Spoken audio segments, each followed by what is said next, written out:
August 26వ తేదీన పునీత జెఫ్రీనస్ గారి పండుగను మనం జరుపుకుంటున్నాము. 15వ పోపు గారు వేదసాక్షి, క్రీస్తు శకం 198 మరియు 217 కాలంలో జీవించారు.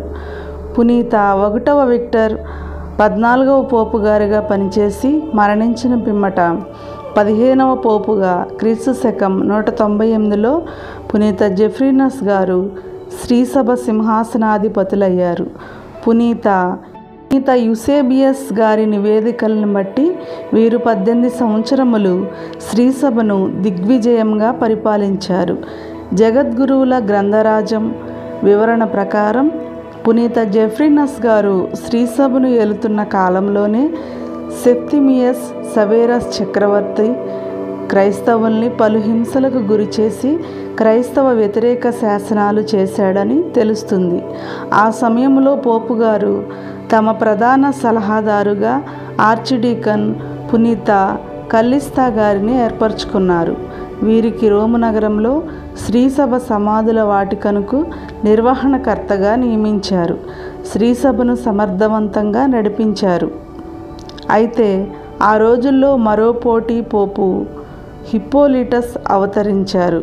ఆయన జెఫ్రీనస్ గారిని మందబుద్ధి గల వ్యక్తి అని, విద్యాగంధం లేని అజ్ఞాని అని, దురాశాపరుడైన కల్లిస్తా గారి చేతిలో కీలుబొమ్మయని వ్యక్తి నిందలు వేసినట్లు చరిత్రకారులు వివరిస్తున్నారు. ఆ తరువాత హిప్పోలిటస్ శ్రీసభకు వెలుపల ఒక శాఖను ఏర్పరచుకున్నారు. రోములోని ఆ సమాధుల వాటికన్ నేటికి పునీత కల్లిస్తస్ గారి పేరటనే వ్యవహరింపబడుతోంది. అతి పెద్దదిగా పేరుగాంచింది. ఇందులోనే పోపుగార్ల సమాధులుంటాయి.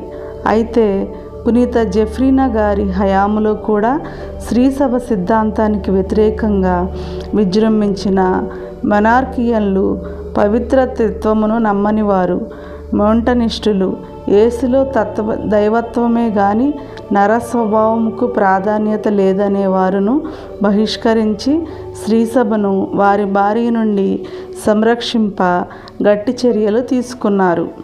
పునీత జెఫ్రీనస్ గారు ఆ రోజుల్లో భేద విచారణలో పూజకు వాడబడుతున్న చెక్క పాత్రలను నిషేధించారు.